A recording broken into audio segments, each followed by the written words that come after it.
নমস্কার বন্ধুরা, কেমন আছো সবাই? আশা করছি ভালো আছো। আমিও ভালো আছি। আমি হলাম তিথি, আর তিথির রান্নাঘরে তোমাদের জানাই আবারও স্বাগত। আজ আমি খুব সহজ আর স্বাস্থ্যকর একটা রেসিপি নিয়ে এসেছি। রেসিপিটি হলো চাল কুমড়োর ভাজি। তোমরা চাল কুমড়োর কী কী রেসিপি বানিয়ে খাও আমাকে প্লিজ কমেন্টে জানিও, তাহলে আমিও সেই রেসিপিটা বানানোর চেষ্টা করব। আর আমি আজকের এই রেসিপিটা অল্প কিছু উপকরণে এবং খুব সহজে বানিয়েছি, আর খেতেও হয়েছে ভীষণ মজার। তোমরা চাইলে একবার ট্রাই করতে পারো আমার বানানো এই চাল কুমড়ো ভাজিটা। চলো তাহলে তোমাদের সাথে শেয়ার করি কি কি উপকরণে এত কম সময়ে বানিয়ে ফেললাম এই দুর্দান্ত স্বাদের চাল কুমড়ো ভাজি। ভিডিওটা কিন্তু একদম স্কিপ করবে না, তাহলে অনেক কিছু মিস করে যাবে। আর এই ভিডিওটা স্কিপ না করে পুরোটা দেখো, আর তোমরাও বানিয়ে ফেলো এই ভীষণ স্বাদের চাল কুমড়ো ভাজি। এই চাল কুমড়ো ভাজি করার জন্য আমি প্রথমে চাল কুমড়োটাকে কুচি কুচি করে কেটে নিয়েছি। তারপর আমি সেই কেটে রাখা চাল কুমড়োতে কিছুটা পরিমাণ নুন দিয়ে ভালো করে মেখে নিচ্ছি, যাতে চাল কুমড়োর যে জল সেটা বেরিয়ে যায়। তারপর কিছুক্ষণ রেখে ওই নুন দিয়ে মেখে নেওয়া যে চাল কুমড়ো সেটা ভালো করে চিপে চিপে কুমড়োর জলটা আমি ছেঁকে নিচ্ছি। তারপর কড়াইয়ে দিলাম সর্ষের তেল। এবার সর্ষের তেলটাকে ভালো করে গরম করে নেওয়ার পর আমি সেখানে দিয়ে দিলাম গোটা জিরে এবং তেজপাতা। সেগুলি একটু ভেজে নেওয়ার পর আমি সেই তেলে দিয়ে দিলাম কেটে রাখা পেঁয়াজ কুচি এবং কাঁচা লঙ্কা কুচি। এবার পেঁয়াজ কুচিগুলোকে ভালো করে ভেজে নেব। তারপর সেখানে দিয়ে দেব আদা বাটা। আজকের এই চাল কুমড়োর ভাজিতে আমি কোনো রসুন দিব না।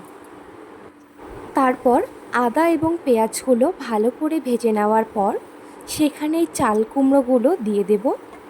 তারপর ভালো করে ঘেঁটে নেওয়ার পর সেখানে পরিমাণ মতো হলুদ এবং স্বাদ মতো নুন দিয়ে ভালো করে ঘেঁটে দেব।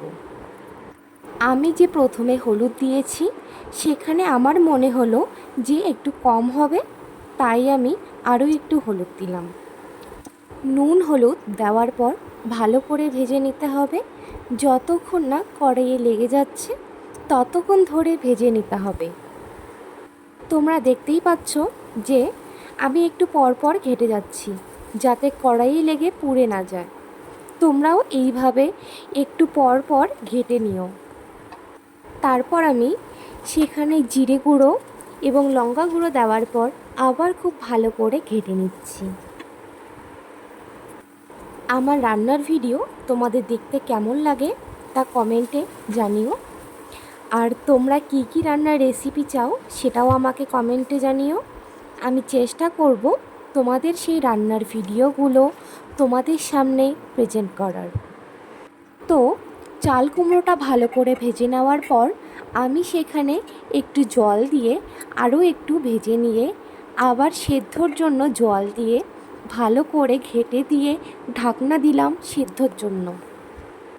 আমার রান্নার যদি কোথাও ভুলভ্রান্তি হয়ে থাকে তাহলে আমাকে কমেন্টে বলে দিও, আমি সেটাকে শুধরানোর চেষ্টা করব। এখন তোমরা দেখতেই পাচ্ছ যে আমি ঢাকনাটা সরিয়ে একটু পর পর ঘেঁটে দিচ্ছি। আসলে কি বলো তো, এটা আমার না অভ্যাস হয়ে গেছে একটু পর পর ঢাকনা তুলে ঘেঁটে দেওয়া। চাল কুমড়োগুলো ভালো করে সেদ্ধ করে নিতে হবে, নয়তো শক্ত শক্ত থেকে যাবে, পরে খেতে ভালো লাগবে না। আমার চাল কুমড়ো কিন্তু সেদ্ধ হয়ে গেছে। এখন আমি ভালো করে ভেজে নিচ্ছি। একটু পর আমি সেখানে গরম মশলা দিয়ে ভালো করে ভেজে নেওয়ার পর আমার রেডি চাল কুমড়ো ভাজি। তারপর আমি সেটাকে নামিয়ে নেব। আমার ভিডিও তোমাদের কেমন লাগে তা প্লিজ কমেন্টে জানিও। যদি ভালো লেগে থাকে তাহলে লাইক করে দিও, পারলে বন্ধুদের সঙ্গে শেয়ার করে দিও। আর এই রকম ভিডিও পেতে চ্যানেলটি প্লিজ সাবস্ক্রাইব করে রেখো। আজ এই পর্যন্ত, দেখা হচ্ছে পরের ভিডিওতে। সবাই ভালো থেকো, সুস্থ থেকো।